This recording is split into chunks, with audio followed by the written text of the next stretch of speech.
आज का जो टॉपिक है वो है बायो-सावर्ट के नियम के अनुप्रयोग। और बायो-सावर्ट के नियम के अनुप्रयोग में हम सबसे पहला देखेंगे सीधे लंबे धारावाही चालक तार के कारण उत्पन्न चुंबकीय क्षेत्र का मान। तो सीधे लंबे धारावाही चालक तार के कारण उत्पन्न चुंबकीय क्षेत्र का जो मान होता है वो कितना होता है, इस पर चर्चा करें। अब यहाँ पर अगर हम देखें फिगर में तो पता चल रहा है कि एक्स वाई जो है वो एक अति लंबा धारावाही चालक तार है और इस अति लंबे धारावाही चालक तार में आई विद्युत धारा जो है वो प्रवाहित हो रही है। तो जब आई एम्पियर की विद्युत धारा प्रवाहित हो रही है तो धारा प्रवाह के कारण उत्पन्न चुंबकीय क्षेत्र का मान कितना होगा, यही निकालना है। तो ऐसी स्थिति में ये एक अति लंबा धारावाही चालक तार है और उस अति लंबे धारावाही चालक तार में आई एम्पियर की विद्युत धारा प्रवाहित हो रही है। तो धारावाही चालक अगर बहुत बड़ा है तो ऐसी स्थिति में एकाएक उसका संपूर्ण चुंबकीय क्षेत्र नहीं ज्ञात कर सकते हैं। तो सबसे पहले हम एकांक जो है वह चुंबकीय क्षेत्र ज्ञात करेंगे। और एकांक चुंबकीय क्षेत्र के लिए मैंने पहले भी बताया है कि जब कभी भी एकांक गणना करना हो तो अवकलन का उपयोग करेंगे और जब संपूर्ण गणना करना हो तो समाकलन का उपयोग करेंगे। क्लियर है। अब यहाँ पर अगर हम देखें तो बायो-सावर्ट के नियम के अनुसार हमें पता है, जो कि कल के क्लास में हमने देखा है, कि B बराबर होता है μ0 बटे में 4 पाई आईडीएल साइन थीटा बटे में आर स्क्वायर। अब यहाँ अगर हम देखें तो पता चल रहा है कि x और y एक धारावाही चालक तार है और ये अति लंबा धारावाही चालक तार है, इसलिए गणना करने के लिए इसके अल्पांश भाग dl की कल्पना करेंगे। ये अल्पांश भाग इसका dl है और इस अति लंबे धारावाही चालक तार से इसके मध्य बिंदु O से या मध्य बिंदु O से r दूरी पर एक बिंदु यहाँ पर जो है वो हम P ले लेंगे और इसी बिंदु P पर जो है वो हमें चुंबकीय क्षेत्र का मान ज्ञात करना है। तो चुंबकीय क्षेत्र का मान ज्ञात करने के लिए अल्पांश भाग ले लिए dl और यहाँ से x दूरी पर भी यह बिंदु P है स्थित। तो अब हम क्या करेंगे कि बायो-सावर्ट के नियम से अगर मान निकालेंगे तो हमें मिलेगा μ0 बटे में 4 pi I D L sine phi. अब क्या है, फाई। वहाँ थीटा था तो थीटा लिया था, यहाँ फाई है तो लेंगे I D L sine phi और बटे में आर स्क्वायर, तो आर के जगह पर एक्स तो एक्स स्क्वायर। तो हमें मिलेगा dv बराबर μ0 बटे में 4 pi I D L sine phi बटे में आर स्क्वायर। तो r के जगह पर हो जाएगा x तो हो जाएगा एक्स स्क्वायर। क्लियर है। अब हम क्या करेंगे कि dv बराबर जैसे ही हमें मिला I D L sine phi बटे में आर स्क्वायर इंटू μ0 बटा में 4 पाई, तो अब मान जो निकालेंगे वो साइन फाई का निकालेंगे और मान जो निकालेंगे वो dl का निकालेंगे। तो अगर साइन फाई का मान निकालते हैं तो यही है ना साइन फाई। तो साइन थीटा बराबर क्या होता है, लंब बटा में कर्ण। तो लंब का काम इसके सामने की भुजा r करेगी और कर्ण का काम x, तो r बटा में x। और कॉस थीटा का अगर मान निकालते हैं तो कॉस थीटा बराबर सामने की भुजा लंब, तो ये हो गया आधार, तो आधार बटा में कर्ण r बटा में x। साइन फाई और कॉस थीटा दोनों का मान बराबर आ गया, r बटा में x आ गया। ऐसी स्थिति में जब हम कॉस थीटा का मान अगर मिलता है r बटा में x और r का मान निकालेंगे तो कितना हो जाएगा। अगर कॉस थीटा बराबर, देखिएगा, अगर कॉस थीटा बराबर r बटा में x आ गया और साइन थीटा का भी मान यही आ रहा है, तो अगर हम किसका मान निकालेंगे, x का, तो x बराबर क्या हो जाएगा, x बराबर हो जाएगा r बटे में कॉस थीटा। कहने का मतलब है कि r सेक थीटा मिल जाएगा, मिलेगा ना। और हमें क्या चाहिए, अब दूसरा जो मान चाहिए वो चाहिए dl का। तो dl का मान कैसे निकलेगा, dl यही ना है। तो इस dl का अगर मान निकालना हो तो यह जो है वो अल्पांश भाग है और इस अल्पांश भाग की अगर बात करें तो यह टोटल यहाँ से लेकर के यहाँ तक की जो लंबाई है वो l है।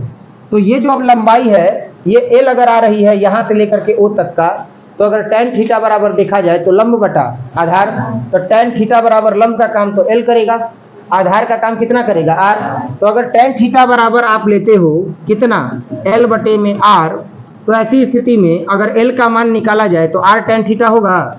लेकिन आपने फॉर्मूला में क्या लिया था, तो dv बराबर μ0 बटा में 4 pi I D L sine theta बटे में आर स्क्वायर। तो अब यहाँ पर dl का मान अगर निकाला जाएगा यानी अवकलन किया जाएगा तो r ऐसे ही हो जाएगा और सेक स्क्वायर थीटा। जब dl का मान r सेक स्क्वायर थीटा रखा जाएगा, साइन फाई की जगह पर कॉस थीटा और कॉस थीटा का मान आया था कितना, r सेक थीटा। तो जब इसको हल करेंगे तो ये r स्क्वायर हो जाएगा वर्ग करने पर और सेक स्क्वायर थीटा होगा। तो जब सेक स्क्वायर थीटा से सेक स्क्वायर थीटा से एगो सेक कटेगा और एक जो है वो r से r स्क्वायर जब कटेगा तो बचेगा वहां पर कितना, तो बचेगा μ0 बटे में 4 पाई और उसके बाद बचेगा आई, और dl जो है वो खत्म होगा। तो ऐसी स्थिति में टोटल जो मान आएगा वो आएगा cos थीटा और इंटू डी थीटा, और टोटल जो बटा में मान आएगा वो आएगा, ध्यान देना, टोटल जो बटा में मान आएगा, जो साइन थीटा और cos थीटा का मान आया था कितना, तो cos थीटा का मान आया था r बटा में x, और जब x का मान निकाला गया था तो आया था r sec थीटा। इन दोनों का जब हम मान रखेंगे तो कैंसिल होने पर क्या मान आएगा, कैंसिल होने पर जो मान आएगा सॉल्व किया जाएगा तो अंततोगत्वा परिमाण यही मिलेगा, म्यू 0 बटा में 4 पाई और 2i बटे में r स्क्वायर। मतलब यहाँ पर दो चीज पर मैंने ज्यादा फोकस किया। पहला फोकस ये किया कि dl का मान कैसे निकाला जाएगा, और दूसरा चीज मैंने ये फोकस किया कि साइन फाई के जगह पर cos थीटा रखेंगे और cos थीटा का मान आ जाएगा जब r बटा में x, तो मान निकालेंगे x का तो आ जाएगा r sec थीटा। यानी इस पूरे व्यंजक में दो मान निकालना जरूरी है, जो कि पहला मान है x बराबर r sec थीटा और दूसरा मान है dl बराबर r sec स्क्वायर थीटा। ये जब मान निकलेगा और व्यंजक में जब रखेंगे dv बराबर म्यू 0 बटा में 4 पाई i dl साइन फाई बटे में x स्क्वायर, तब जाकर के हल करेंगे तो मान आएगा b बराबर म्यू 0 बटे में 4 पाई इंटू 2i बटे में, कोई दिक्कत। यानी इस पूरे व्यंजक में हमने पहले ही बता दिया कि दो मान आपको निकालना जरूरी है। तो अब सबसे पहले हम इस फिगर का जो है वो डिस्क्रिप्शन अगर नोट करें तो डिस्क्रिप्शन में हम ये लिखेंगे कि माना कि एक्स वाई एक अति लंबा धारावाही चालक तार है, माना कि एक्स वाई एक अति लंबा धारावाही चालक तार है, एक अति लंबा धारावाही चालक तार है, और इस चालक तार में कितने एम्पियर की विद्युत धारा प्रवाहित हो रही है, आई एम्पियर की विद्युत धारा प्रवाहित की जा रही है, तथा इस चालक तार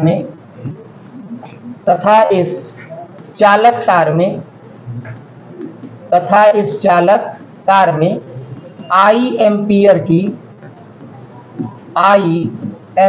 की विद्युत धारा प्रवाहित हो रही है, विद्युत धारा प्रवाहित हो रही है।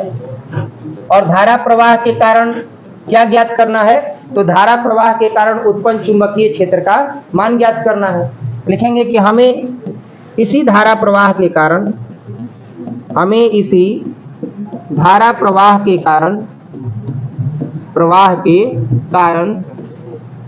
L लंबाई के या इसी धारा प्रवाह के कारण उत्पन्न कुल चुंबकीय क्षेत्र ज्ञात करना है, कुल चुंबकीय क्षेत्र ज्ञात करना है।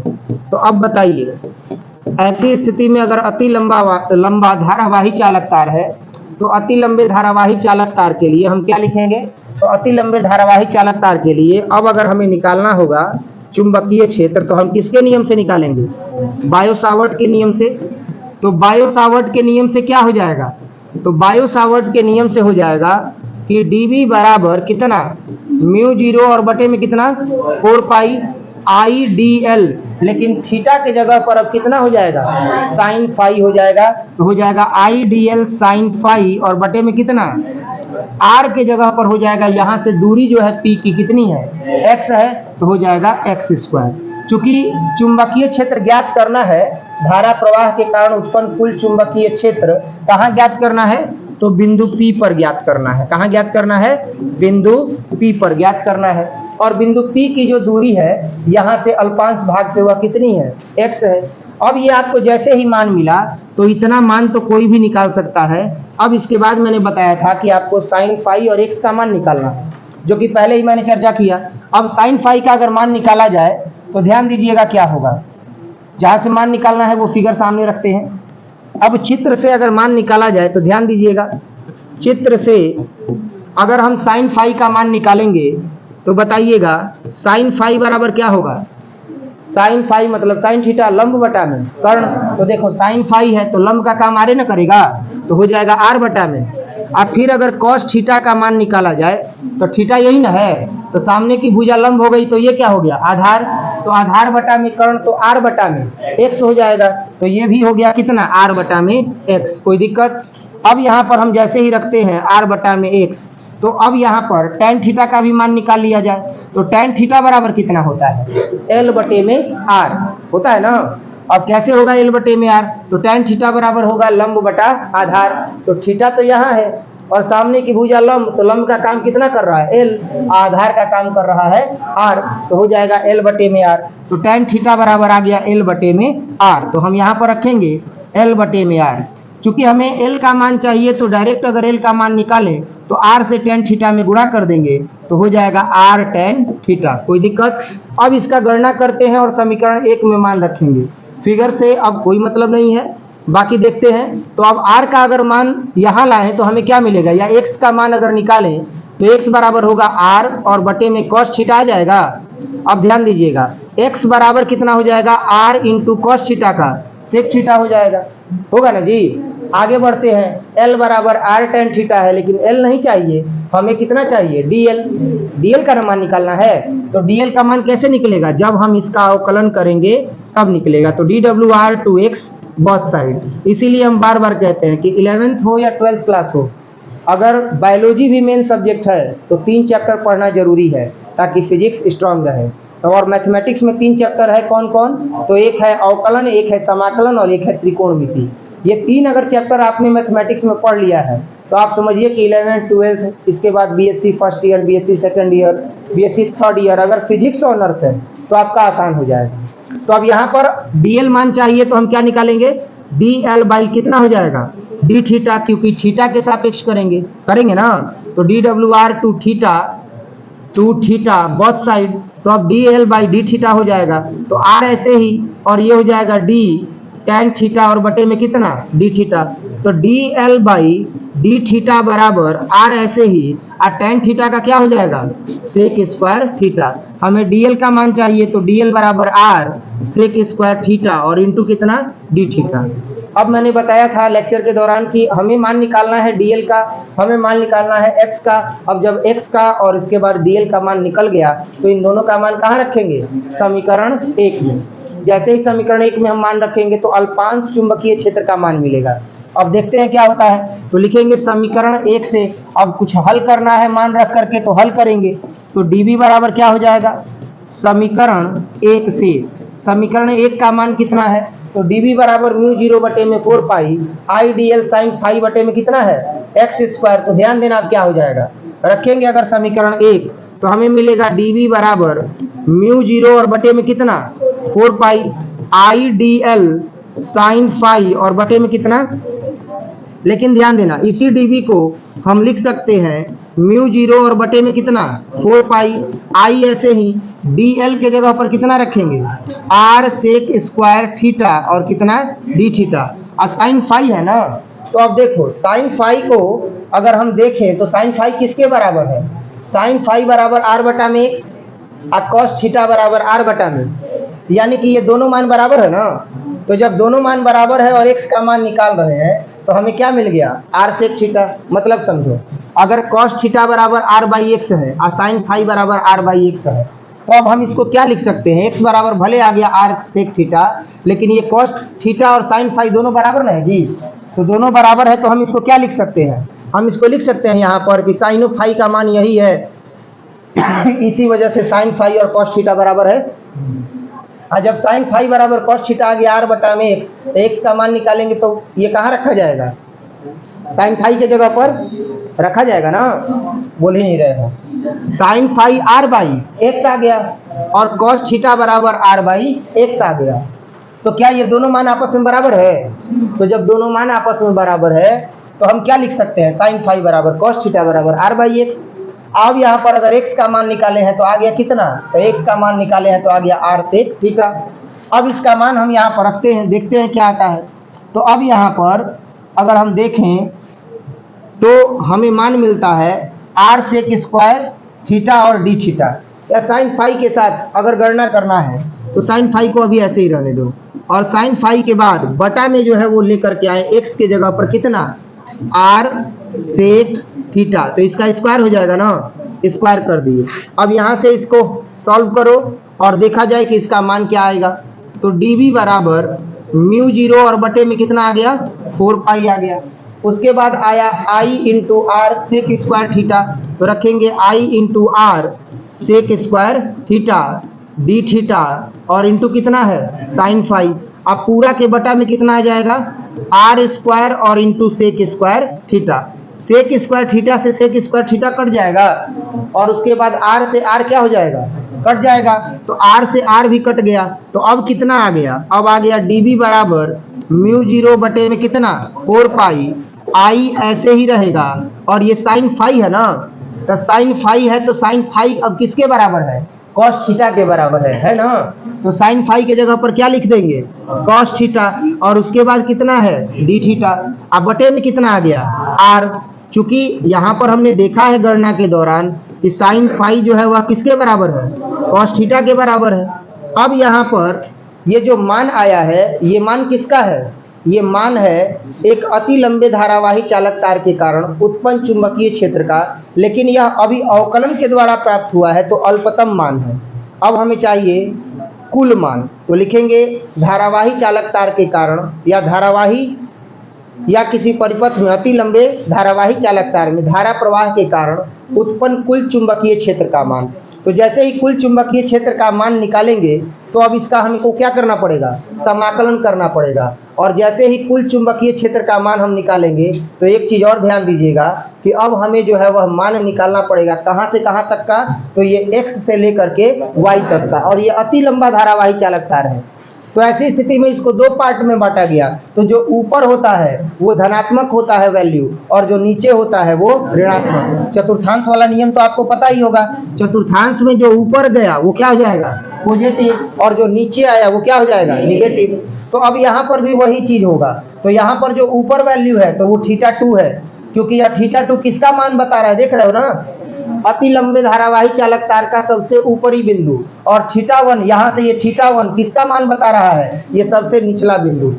यानी संपूर्ण धारावाही चालक तार का अगर गणना करना है तो यहाँ से लेकर के यहाँ तक का गणना करना होगा, और ये गणना का मान θ2 से लेकर के θ1 कहिए या θ1 से θ2 तक, जिसमें चतुर्थांश के नियम से यह स्पष्ट है कि अगर θ2 लेंगे तो चतुर्थांश में ऊपर है पॉजिटिव लेंगे और इसको क्या लेंगे निगेटिव लेंगे। किसी को कोई डाउट है? अब आगे बढ़ते हैं। अब यहाँ पर क्लियर हो गया कि लिमिट लेंगे θ1 से θ2, बाकी जो व्यंजक मिला है उसी व्यंजक का हम क्या करेंगे समाकलन, तब जाकर के पूरा चुंबकीय क्षेत्र मिलेगा।